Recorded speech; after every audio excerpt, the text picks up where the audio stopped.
La TVT au cœur de l'information.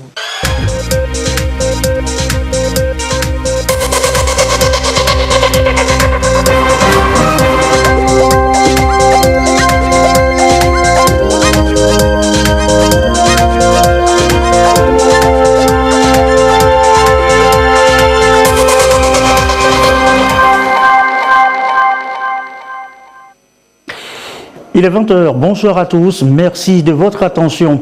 Dans l'actualité ce lundi, les échanges entre le Premier ministre Commissaire Classou et une délégation de médecins et paramédicaux cubains venus en renfort au corps médical togolais en lutte contre le coronavirus.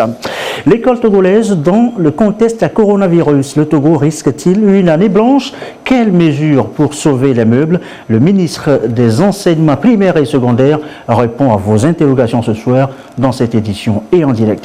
Et voilà l'essentiel de ce journal. Bienvenue, voici le 20h. Du renfort, je vous l'annonçais tout à l'heure, dans la lutte contre le coronavirus, notre pays reçoit le soutien de Cuba. Une délégation de médecins et paramédicaux séjourne depuis hier à Lomé. Ils ont été reçus ce lundi par le Premier ministre. Nous reviendrons tout à l'heure dans le courant de cette édition sur les échanges qui ont eu lieu à la primature. Image à présent de l'arrivée hier nuit, je vous le disais, dans notre capitale de cette délégation de médecins et paramédicaux cubains. Ils sont là donc en renfort au corps médical togolais dans cette lutte contre le coronavirus. L'accueil à l'aéroport Le Récit, Sonia Médipou.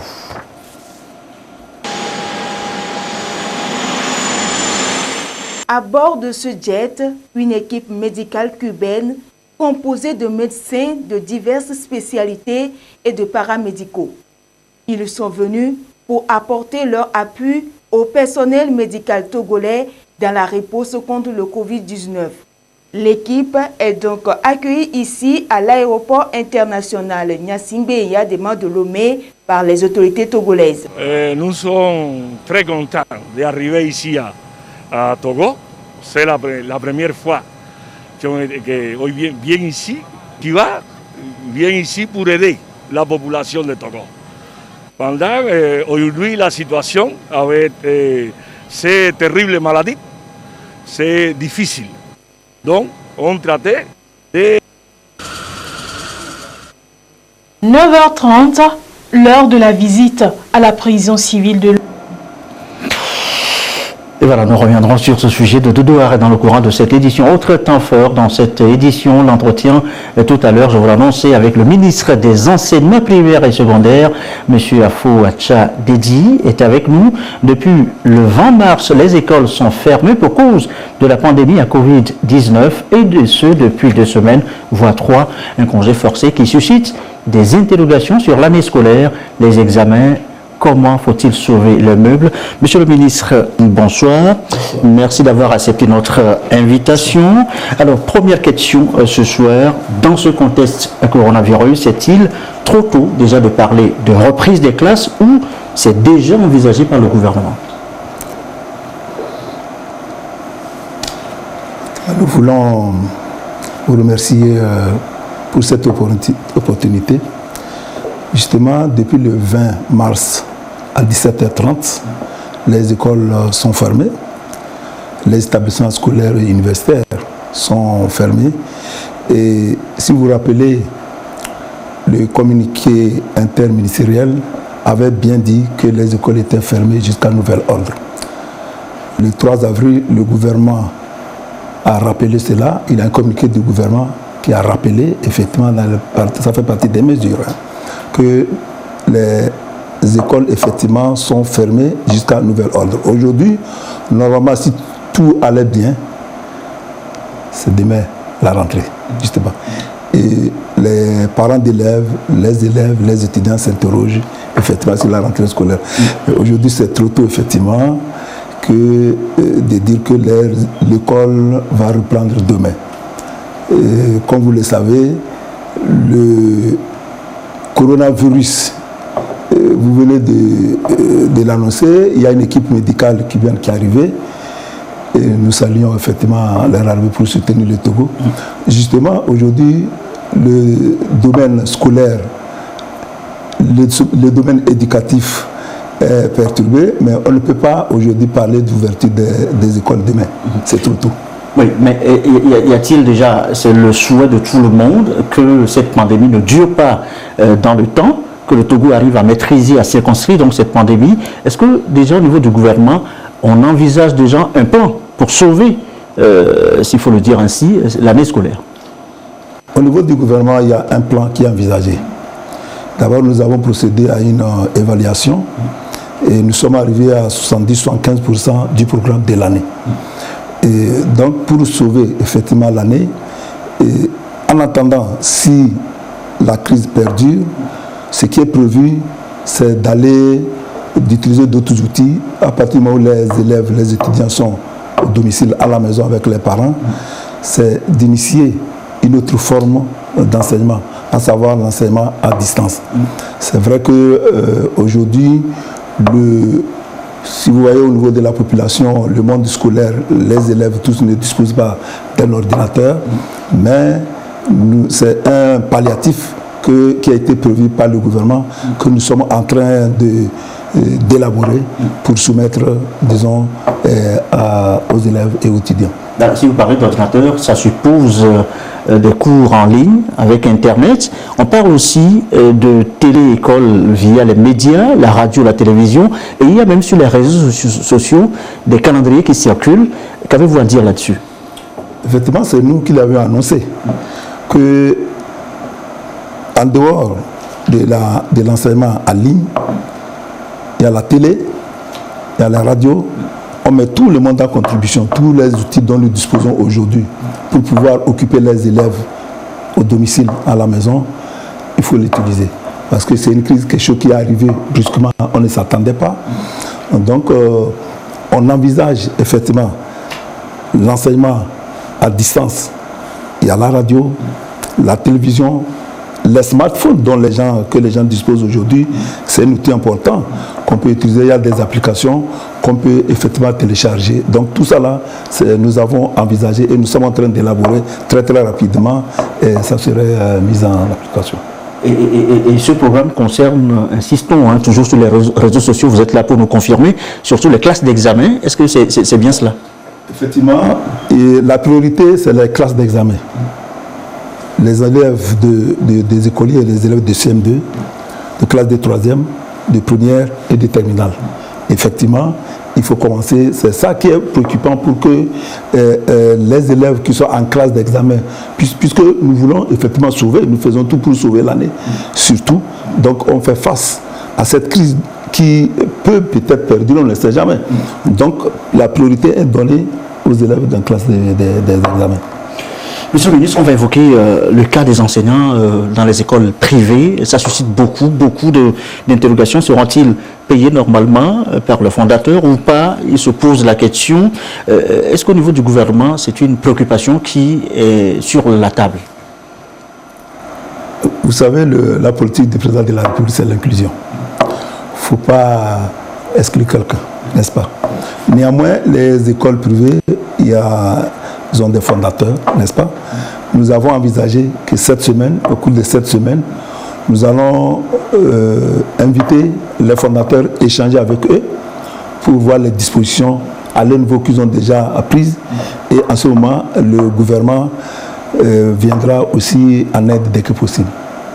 Et qu'est-ce qui serait prévu, si ce n'est pas trop tôt de le dire ici sur le plateau, pour peut-être accompagner les fondateurs, pour qu'eux, en retour, puissent soulager leurs employés et enseignants dans le privé? Effectivement, c'est trop tôt de le dire, puisque j'ai dit, nous allons discuter avec les fondateurs au cours de la semaine, et c'est après ça qu'il y aura des mesures d'accompagnement qu'on va envisager, mesures d'accompagnement, et le gouvernement est sensible à cela. L'une des mesures d'accompagnement, c'est Novici qui est créé, qui est mise en place, et tout le monde se pose la question, qui est concerné, qui n'est pas concerné. Il y a bien sûr la sensibilisation, mais les questions subsistent toujours. Alors, monsieur le ministre, est-ce que les retraités sont concernés par Novici? Vous savez, les retraités, ils sont affiliés soit à la Caisse nationale de sécurité sociale ou à la Caisse des retraites. Ça veut dire qu'ils ont un numéro matricule au niveau de la Caisse de retraite ou à la Caisse de sécurité sociale. Normalement, ils perçoivent pas un salaire, mais les retraites donc mensuelles. Ils perçoivent leur pension. Donc a priori, je ne peux pas dire qu'ils sont concernés. Ils ne sont pas concernés. Ils ne sont pas concernés. Ils ne sont pas concernés puisqu'ils ont en quelque sorte un salaire. C'est vrai que ceux qui gagnaient quand ils étaient en fonction, ce n'est pas pareil. Mais ils ont quand même un revenu. Voilà, qui est donc clair. Donc les retraités ne sont pas concernés. Non, ils ne sont pas concernés. Néanmoins, c'est des cas que le gouvernement, au fur et à mesure qu'on avance, on verra si c'est possible de faire quelque chose dans l'intention. Comme je dis, le président de la République est sensible. Bien, merci beaucoup, Monsieur le ministre, pour avoir répondu à toutes nos interrogations, nos questions. Donc, on suivra dans la semaine à venir les concertations pour être fixés sur ce qui va être fait. On enchaîne avec justement ce communiqué de cette note d'information portant mesures d'accompagnement de la Caisse nationale de sécurité sociale aux employeurs pour faire face aux effets de la pandémie du coronavirus. Dans le cadre des actions initiées par le gouvernement togolais pour atténuer les effets négatifs de la pandémie du coronavirus, la Caisse nationale de sécurité sociale s'engage aux côtés du gouvernement pour prendre des mesures spéciales en faveur des opérateurs économiques enregistrés dans ces livres. Ces mesures vont de la suspension du calcul des majorations de retard, remise exceptionnelle de majoration de retard sur les arriérés suivant les modalités ci-dessus énumérées. La première mesure exceptionnelle concerne la suspension du calcul des majorations de retard sur les paiements des cotisations sociales des mois d'avril à juillet 2020 pour les employeurs. La deuxième mesure exceptionnelle concerne la remise des majorations de retard sur les paiements des arriérés de cotisations sociales. Toutes les entreprises qui s'engageront à payer leurs dettes sociales jusqu'au 31 octobre 2020 bénéficieront de la réduction des majorations de retard comme suit. Pour le secteur informel, une remise de 100% des majorations de retard. Pour les PME et PMI, une remise de 75% des majorations de retard. Pour les grandes entreprises, hors hôtellerie, restaurants, débits de boissons, établissements scolaires, établissements hospitaliers et pharmacies, une remise de 50% des majorations de retard. Pour les hôtels, les restaurants, les débits de boissons, les établissements scolaires, les établissements hospitaliers et les pharmacies, une remise de 100% des majorations de retard. Précisons que la dette sociale n'étant pas compressible, les employeurs restent devoir l'entièreté des arriérés de cotisation. Les coûts de ces mesures exceptionnelles se chiffrent à 3 322 548 289 francs CFA. C'est un communiqué donc de la Caisse nationale de sécurité sociale. Le week-end était plutôt stable, pas de cas enregistrés durant le week-end pascal. Un répit de courte durée. Ce lundi, un nouveau cas a été déclaré et porte le nombre de cas actifs. Vous le voyez, vous allez le voir sur le tableau, c'est affiché à 45. 29 personnes malades ont guéri. Pas de nouveaux cas de décès notés pour un total confirmé de 77 à ce jour. Le respect des gestes barrières reste de rigueur pour éviter donc de nouvelles contaminations. Et en première ligne, vous le savez, ce sont les médecins, ceux qui font les prélèvements, qui s'exposent eux aussi au quotidien dans cette lutte contre le Covid-19. Comment se protègent-ils d'ailleurs pour limiter les risques de contamination? Anita Tigakou, dans l'émission Au cœur de la nation, a posé la question au professeur Ameyo Dorkenou, biologiste, chef division des laboratoires. Voici ses explications. Professeur Dorkenou, vous êtes biologiste, chef division des laboratoires. Dites-nous, est-ce qu'avec cette situation du Covid qui sévit depuis plusieurs semaines déjà, vous avez plus de travail? Cela va de soi parce qu'avant qu'on ne déclare un cas confirmé, c'est la biologie qui apporte la preuve. Et donc, vous comprenez que nous avons souvent beaucoup de cas suspects ou d'alerte. Et donc, on va investiguer, on prélève ce nombre-là, on prélève tous ceux qui sont considérés comme cas suspects ou alertes, ou parfois cas probables parce qu'ils présentent des signes. Et nous venons maintenant techniquer au laboratoire avant de confirmer. Donc, les 76 cas, il faut savoir que derrière, nous avons eu à prélever beaucoup plus. autour de 1600 personnes avant de pouvoir avoir les 76 cas. Donc nous avons énormément de cas et c'est pour ça d'ailleurs que l'autorité œuvre pour que nous puissions dupliquer les sites de confirmation des cas, puisque jusqu'à aujourd'hui, ce n'est que le laboratoire de référence de l'Institut national d'hygiène qui a la capacité et les compétences pour le faire. Mais nous avons d'autres plateformes sur l'étendue du territoire qu'on peut mutualiser pour qu'ils puissent être aptes à faire le diagnostic, à confirmer les cas. Et c'est dans cette logique-là que nous évoluons. Il y a aussi une autre approche qui est le laboratoire mobile pour que nous puissions, là où on peut rapprocher un peu ce laboratoire de la population pour que rapidement nous sachions quels sont les cas que nous avons et pouvoir les sortir de leur milieu et éviter qu'il y ait d'autres contacts et qu'on ne puisse pas maîtriser. Madame, quel est l'état d'esprit de vos collègues, on va dire? Est-ce qu'on craint quand on va faire les prélèvements? Est-ce qu'il y a la sérénité? Comment vous vivez au quotidien? Je peux dire que c'est notre travail de tous les jours. C'est vrai qu'il y a l'aspect hautement pathogène de ce virus-là. Mais dans notre formation de base et de nos collaborateurs qui vont sur le terrain pour faire les prélèvements, nous avons été formés. Puisqu'il y a eu dans le temps l'épidémie à Ebola, la maladie à virus Ebola, qui avait permis de pouvoir former les gens à ce type de prélèvement. Et donc, du coup, ce sont des expériences que nous avons capitalisées et qui nous permettent aujourd'hui de pouvoir aller vers ces personnes et de prélever.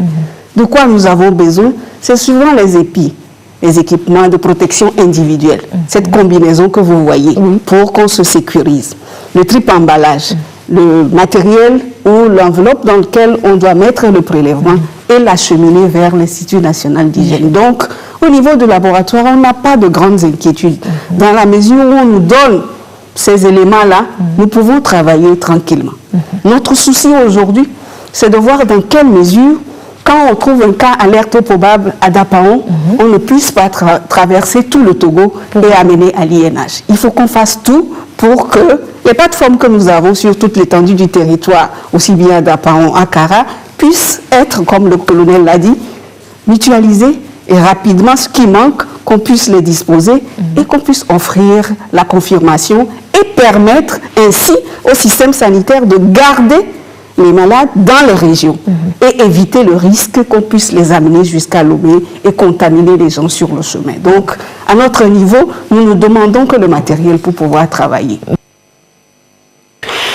Et voilà, donc c'était les explications donc, de Dr Dorkedou, biologiste, chef des laboratoires, qui répondait donc à Anita Tigakou dans l'émission Au cœur de la nation vendredi.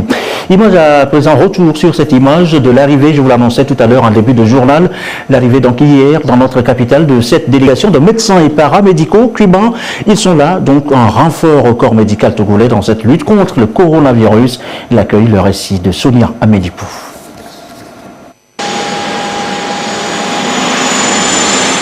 À bord de ce jet, une équipe médicale cubaine composée de médecins de diverses spécialités et de paramédicaux. Ils sont venus pour apporter leur appui au personnel médical togolais dans la riposte contre le Covid-19. L'équipe est donc accueillie ici à l'aéroport international Gnassingbé Yadema de Lomé par les autorités togolaises. Nous sommes très contents d'arriver ici à Togo. C'est la première fois que viens ici, Cuba vient ici pour aider la population de Togo. Pendant aujourd'hui la situation avec ces terribles maladies, c'est difficile. Donc on traitait d'amener un peu l'expérience de la médecine qui vient. Nous sommes ici pour aider les peuples togolais. Donc, nous vivons avec notre docteur, notre expérience, avec notre solidarité. La cellule de coordination nationale de réponse contre le Covid-19 se félicite de l'arrivée de cette mission qui témoigne une fois encore de l'engagement et de la volonté manifeste des plus hautes autorités à tout mettre à la disposition du personnel médical pour mener à bien sa mission. En médecine, il faut toujours chercher l'expérience de l'autre. Et cette équipe cubaine, composée d'experts, ils ont une expérience dans les épidémies. Ils sont arrivés chez nous pour apporter leur expérience. Les autres pays les sollicitent, même les pays occidentaux. Et le leadership du chef de l'État a fait qu'on a pu avoir cette équipe-là qui va nous épauler. Nous allons travailler ensemble, échanger avec eux leur expérience et notre expérience pour pouvoir mener cette lutte. En matière de lutte contre les épidémies, le Cuba dispose d'une longue expérience. Et le Togo peut donc compter sur son expertise. Depuis quelques semaines, nous faisons face à une pandémie. Et contre cette pandémie, il y a un certain nombre de dispositions qui ont été prises par le chef de l'État. Ici même, nous avons reçu du matériel et des équipements. Et il s'avère que ce matériel, ces équipements, leur bonne utilisation dépend de la bonne qualité des ressources humaines. Et vous savez très bien que Cuba a une longue expérience de la lutte contre les épidémies. On sait que Cuba a intervenu déjà dans la lutte contre Ebola, dans la lutte contre le choléra. Et aujourd'hui, des médecins cubains sont sollicités même par des pays occidentaux. C'est donc tout naturellement que le chef de l'État a jugé utile de renforcer notre personnel qui est très dévoué, qui se consacre beaucoup à la lutte menée contre cette maladie. Et donc, en même temps, nos agents sont très ouverts au partage d'expériences. Et c'est ce qui fait que le chef de l'État a sollicité cette équipe cubaine composée de 11 personnes, comprenant des médecins de différentes spécialités, de même que des paramédicaux. Et cette équipe va renforcer celle qui existe déjà sur place. À ce jour, aucun médicament n'est officiellement trouvé pour endiguer la pandémie du coronavirus. Le mot d'ordre reste le respect scrupuleux des mesures et gestes barrières. Dans cette lutte contre le coronavirus, notre pays reçoit donc, vous venez de le voir, le soutien de Cuba. Une délégation donc de médecins et paramédicaux séjourne donc dans notre pays. Ils ont été reçus d'ailleurs ce lundi par le Premier ministre commissaire Lom-Classou. Les échanges, le compte rendu de Yves Agbevivi.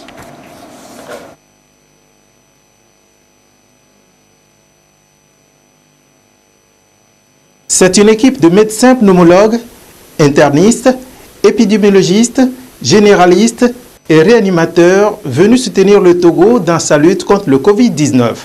Ces médecins et paramédicaux cubains arrivés dans le pays et reçus à la primature se disent prêts à œuvrer aux côtés des médecins togolais.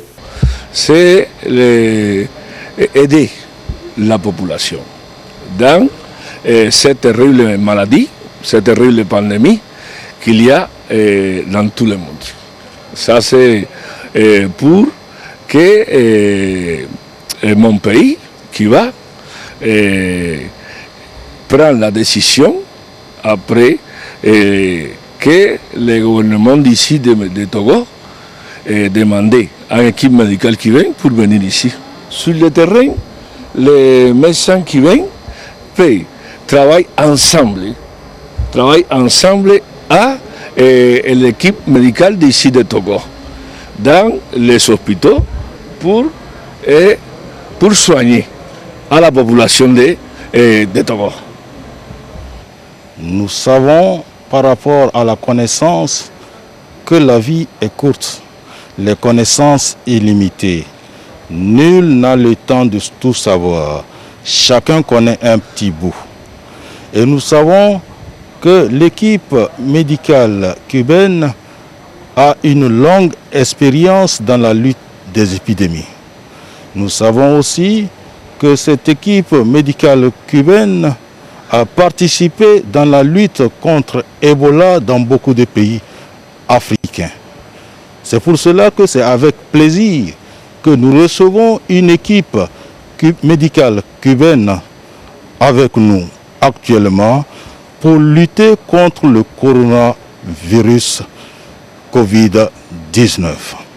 Et vous comprenez avec moi que c'est avec plaisir que nous allons échanger nos expériences, nous allons beaucoup plus bénéficier de leur expérience. Et nous savons qu'à la fin, ils vont apprendre aussi de nous. Et c'est pour cela que je voulais remercier toutes les autorités, les hautes autorités, notamment le chef de l'État, qui a pu utiliser son leadership pour faire venir cette équipe-là ici. Parce que vous n'êtes pas sans savoir que ces équipes médicales cubaines sont recherchées dans le monde et ils sont même dans les grands pays actuellement pour les aider à lutter contre le coronavirus Covid-19. Le chef du gouvernement, commis Selom Klassou, a fait l'état des lieux de la lutte au Togo et félicité la démarche cubaine. Nous avons connu le premier cas index le 6 mars. Et avant même que le premier cas ne soit connu, le président de la République togolaise a pris les dispositions de sorte que un comité stratégique placé sous sa responsabilité a été mis en place pour réfléchir sur les stratégies que nous devons mettre sur pied au cas où notre pays serait touché. Donc le comité stratégique a été créé par le chef de l'État avant même le 6 mars dernier. Cette anticipation du président de la République a fait que dès que nous avions connu le premier cas index, les dispositions ont été prises et nous saluons tout le personnel médical du Togo, ce personnel qui s'est mis au travail au point que aujourd'hui nous avons en tout et pour tout 77 cas, dont 29 sont guéris, libérés. Malheureusement, nous avons connu 3 décès. Donc, pour ce travail qui est en cours, le président de la République a mis en place un collège scientifique composé des médecins de différentes spécialités qui donnent toujours leur avis sur ce que nous devons faire. Au point qu'aujourd'hui, ce collège de scientifiques a établi un protocole pour soigner les cas de personnes touchées par le Covid-19. Alors, votre arrivée aujourd'hui est le signe que l'expérience cubaine dans le domaine médical est connue sur le plan international. Et nous voudrons vous féliciter pour ça. Le Premier ministre a invité la délégation à travailler en étroite collaboration avec les médecins togolais déjà à pied d'œuvre sur le terrain contre la pandémie du coronavirus. Il a également souhaité que cette collaboration s'étende à la période post-coronavirus. Votre arrivée au Togo, je souhaite mettre l'accent là-dessus, n'est nullement une manière de dire que ce que nos médecins et le corps médical en général fait est mauvais. Ce n'est pas ça. Mais nous sommes dans un monde aujourd'hui globalisé où le partage des expériences est une bonne chose.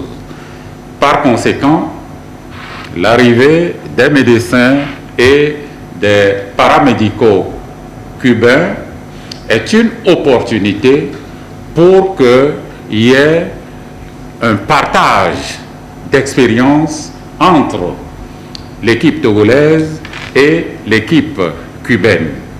Nous souhaitons une très bonne collaboration entre les deux parties et qu'au-delà de ce cas pratique, que nous puissions, pourquoi pas, à l'avenir, demander à ce que la partie cubaine accepte de former davantage des étudiants togolais en médecine. Ces médecins et paramédicaux cubains seront déployés sur le territoire national et intégreront les autres équipes déjà préparées et selon leur spécialité. Pas d'attroupement, avait-on dit. La mesure s'applique aussi dans nos prisons pour éviter justement la propagation du Covid-19. Les visites, d'ailleurs, dans ce sens, dans ce contexte, sont interdites aux détenus. Et c'est ce qu'a constaté ce matin Dodo Harrer. Voici son reportage. 9h30, l'heure de la visite à la prison civile de Lomé. Mais ce matin, tout est calme. Porte close, aucun mouvement à l'entrée. Depuis ce matin, il n'y a personne qui est venu pour faire la visite. La note était sortie depuis le vendredi. Donc, on a eu vendredi, samedi, dimanche pour les sensibiliser, quoi. Donc, ils ont compris. Et ce matin, on n'a pas eu de monde ce matin. En effet, il s'agit du communiqué du 8 avril. Il interdit toute visite dans les prisons à cause du risque de contamination du coronavirus. La mesure laisse beaucoup de gens sceptiques. Le directeur général de l'administration pénitentiaire et de la réinsertion s'explique. Le communiqué du ministre, il est bien clair là-dedans qu'à partir d'aujourd'hui, 13 avril 2020, il n'y aura plus de visite, quelle que soit la nature de la visite. Et dans un second paragraphe, il a précisé que pour des cas exceptionnels, la direction de l'administration pénitentiaire va apprécier. Vous savez bien que si un seul cas arrivait dans l'un de nos centres pénitentiaires, ce serait la catastrophe. Donc, il vaut mieux prévenir en interdisant que l'extérieur ne puisse pas apporter ce mal-là dans nos prisons. Il y a toute une panoplie de mesures qui ont été prises. Nous avons instruit aux différents régisseurs pour qu'ils fassent la sensibilisation au niveau du personnel d'abord et ensuite au niveau des détenus. Donc cela a été fait. Et nous avons fait en sorte que les détenus ne puissent pas se frotter les yeux, faire les gestes barrières là pour qu'ils puissent se l'approprier de façon à ce qu'il n'y ait pas d'équivoque. À un certain niveau, nous avons installé des dispositifs de lavage systématique au niveau de chaque prison, à l'entrée d'abord et à l'intérieur de chaque prison. Nous avons aussi pris des dispositions pour qu'à l'entrée de chaque prison, que la température puisse être prise avant d'accéder à la prison, c'est qu'il faut porter systématiquement le masque. Nous avons, par rapport aux détenus qui ont défait, nous avons créé des cellules d'isolement. Cela veut dire que quand quelqu'un arrive aujourd'hui, il doit rester quelque part pendant au moins 2 semaines et après quoi, il va être testé. Les mesures étant délicates, les besoins alimentaires constituent, entre autres, une réelle préoccupation. Conscients donc de la situation, les autorités ont alloué un fonds d'accompagnement pour les détenus. Il y a des mesures d'accompagnement pour limiter ou bien pour faciliter un peu les conditions des détenus. Donc c'est à cet effet que le chef de l'État a réagi positivement en mettant à la disposition du ministère de la Justice un fonds pour un repas supplémentaire pendant une période donnée. Et je rappelle que ce sont des repas qui seront des repas de qualité, parce que nous avons instruit dans ce sens-là les centres pénitentiaires. Il y a quelques jours, les maisons d'arrêt ont été désengorgées. Plus de 1000 détenus ont bénéficié d'une grâce présidentielle. Depuis, les prisons sont désinfectées. Pas question de laisser les maisons pénitentiaires devenir des foyers à Covid-19. Direction maintenant, Tchamba et Tchaoudjou ont stationné les 2 préfectures pour achat de maïs. Achat, oui, bien sûr, mais difficile dans ce contexte de ne pas parler de coronavirus aux paysans. Une pierre, 2 coups. Désiré à l'œil. Le directeur général de ANSAT, Agence nationale de sécurité alimentaire du Togo, s'entretient avec les producteurs de l'Amadessi. Échange après ce jeu d'assainissement du cadre, lavage de mains, port de masque et respect de distance d'1 mètre. Mesures sanitaires recommandées pour couper la chaîne de transmission du virus virulent Covid-19. Séance de sensibilisation suivie d'un achat de 50 tonnes de maïs blanc, une opération qui s'inscrit dans un contexte de crise sanitaire mondiale. Nous avons justement saisi cette occasion pour nous entretenir avec les paysans sur la situation de l'heure caractérisée par la menace de Covid-19. Le seul moyen de se prémunir contre ce mal du siècle, c'est la prévention.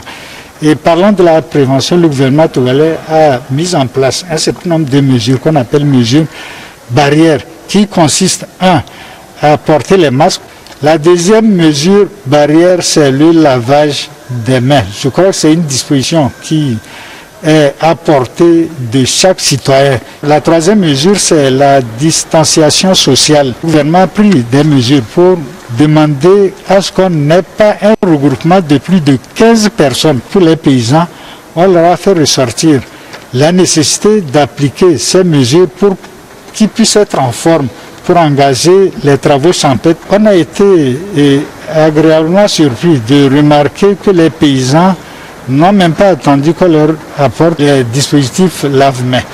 Ils ont utilisé les matériaux qu'ils ont à leur disposition pour fabriquer ce dispositif qui fonctionne à merveille.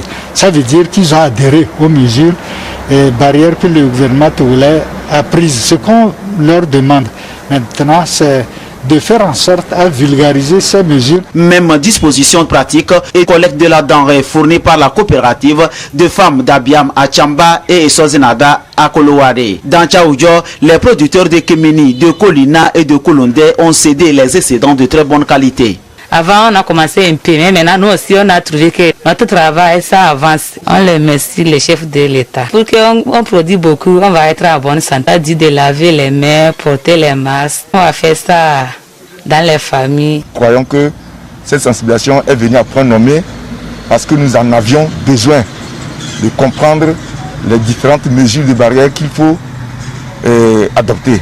Maintenant, la visite a été couplée aussi de l'achat de nos produits, de notre maïs. Commençons la campagne très soulagés, contents parce que les produits que nous avions sont vendus et nous faisons face maintenant aux nouveaux besoins avec les moyens qu'il faut pour commencer les travaux de la campagne agricole. Du maïs blanc est livré à l'ANSAT pour augmenter ses stocks de réserve.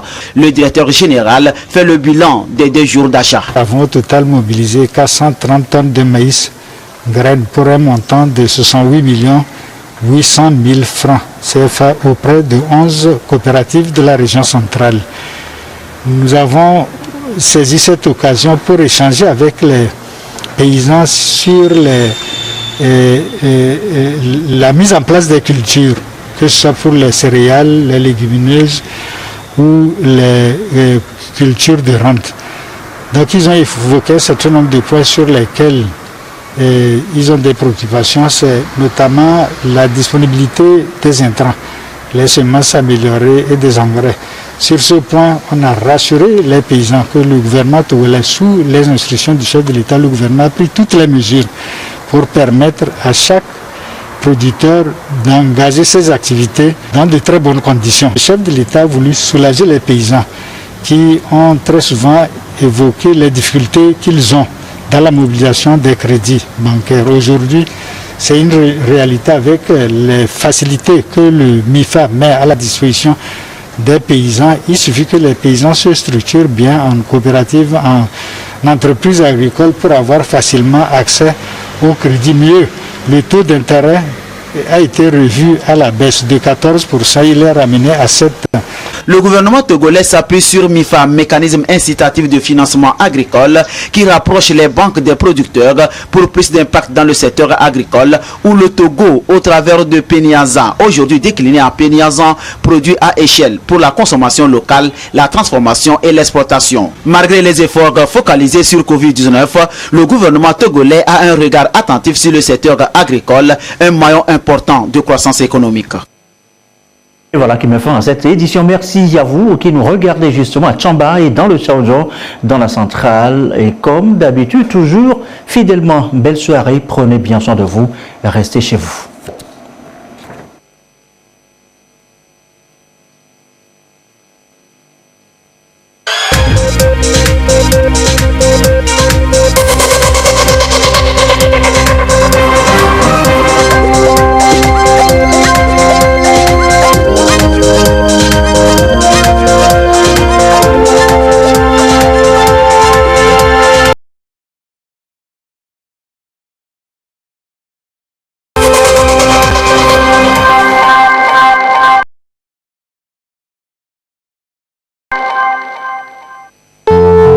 L'Agence nationale de la protection civile vous présente la météo.